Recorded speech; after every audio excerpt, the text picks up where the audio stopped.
Alright, let's take a look at the Nissin i40, which is a new flash for Fujifilm. It's been available for other makes like Canon and Nikon for a little while now, but it was just out here yesterday, December 5th, actually December 4th, here in the USA. So I was able to get one actually on the 5th. So this is the box that it comes in.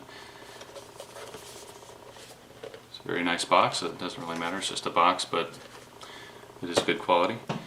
And I'm going to be using it on the Fuji X-T1. And you know, the Fuji X-T1 just comes with this little clip-on EFX8 flash, which is, you know, it's good for if you really just want a little fill flash for outdoor subject, to get rid of the raccoon eyes on a person, for example, if they're backlit, or even if the sun's just above them, and kind of putting shadows on the eyes and under the chin and so on. So the Nissin i40, this is it here, and it does have a little LED light for video recording. I don't know that I'd ever really use that, but some people might. You know, it's got a autofocus assist lamp, but I've never been able to make it work yet. And I assume it's a visible light, like a red light. It looks like there's a little red LED back there. But every time I turn on the AF assist, you know, the AF assist light on the camera, the one on the camera always works instead of the one on the flash. So maybe it's not really compatible with Fuji, I'm not sure. But I know on like a Nikon SP700, for example, this little area right here, when it would do the AF assist, you would see like a little infrared light up. It, you know, was not obtrusive at all, so that's why I like to use it. But the one on the Fuji X-T1 actually is white, so it's very obvious if you're in a kind of darker situation. It's going to get everybody's attention. So I don't know if this is compatible with the camera or not. I'm not really sure. But you know, the flash does have a built-in diffuser. You pull that out, and I think the book says it goes to 24mm at that point. You know, 24mm equivalent flash coverage. The flash head does zoom inside, and when you pull that out, you'll hear it zoom out a little bit more. So that just stores away like that. And if you want to use the bounce card for the flash, it's actually built in here, so you just pop that up. Seems like it'd be nice if it was a little bit wider, you know, but it's in TTL mode. You'll have the TTL light lit up over here, and then you'll have exposure compensation for the flash, ±2. And if it's in like SD or SF, which is slave digital, for taking into account pre-flash on TTL. So if the camera does a pre-flash, you know, the flash on the X-T1, if I had the little clip-on flash on here and it did a pre-flash to figure out the flash exposure, SF mode is, from what I understand, meant to not fire the flash prematurely because of that pre-flash that the camera's sending out. But SD mode, slave digital, that's takes into account the pre-flash. Now I've been able to use it in the on the X-T1. I had the X-T1 in forced flash mode, which was basically just got a little symbol of the flash. That means that you're going to force the flash anytime you've got the flash up on the camera or this flash on the camera and turned on. And I've been able to use it like that in SD and SF mode. I've never had a problem with pre-flash, but there may be some situations where it might accidentally pre-flash if you're in SF mode instead of SD mode. And this, again, this is off camera. This is not on the camera. On the camera, of course, you have TTL automatic and manual settings available, and the video light. If I just turn that on, as soon as I switch it over to the video light, you'll see the video light come on. And as soon as you turn it back, it'll turn that light off. And then you can actually adjust the strength of the video light over here, plus and minus 2.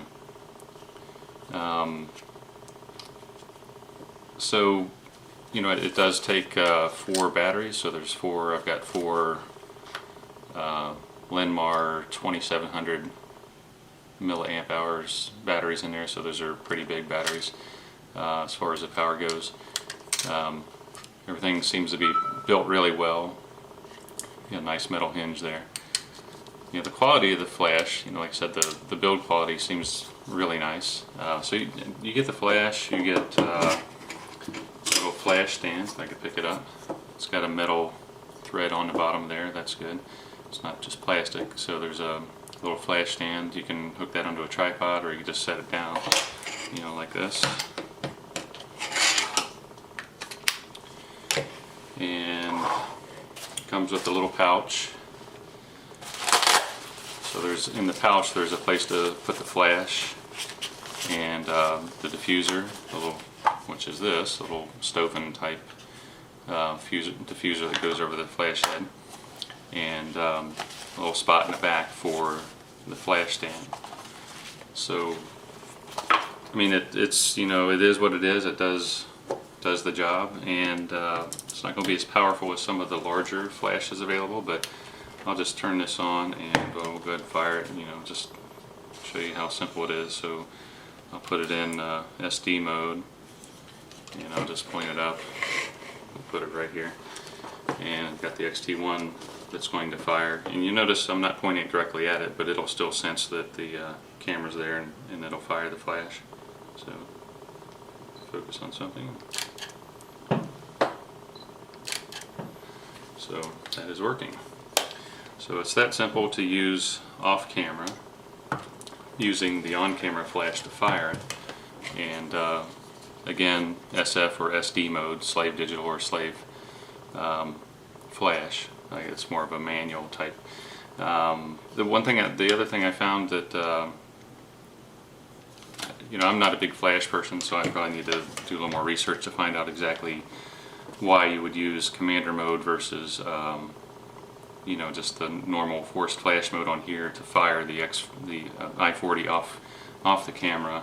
But if you put it in commander mode, the flash in commander mode on the camera, the i40 will only work in the SF mode. So you have to put it in slave flash. Slave digital won't work in that case, and maybe that's just because you're telling the camera that you're not going to do the pre-flash and so on. I don't know if that commander mode makes the flash not TTL anymore on the camera, but the i40, when it's off the camera, is not TTL at all, from what I understand. As soon as you take it off the camera and put it into SD or SF mode, the left side of this dial here for the manual power settings is going to be lit up, and that's the only way you could use it. It's not TTL. So the flash that would be on the camera would still be TTL, but the flash off the camera, the i40, is just going to be a manual power setting at that point. Overall, I'm really happy with it. It seemed like maybe I'd be more happy if it was more close to the $200 price point instead of $269 that it's selling for in the US.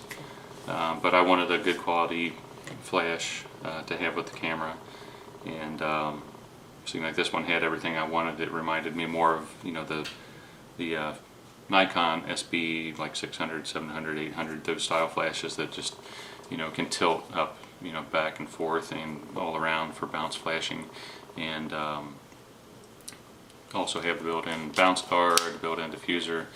Comes with the Fujifilm type diffuser and little carrying pouch, which is actually really nice quality too.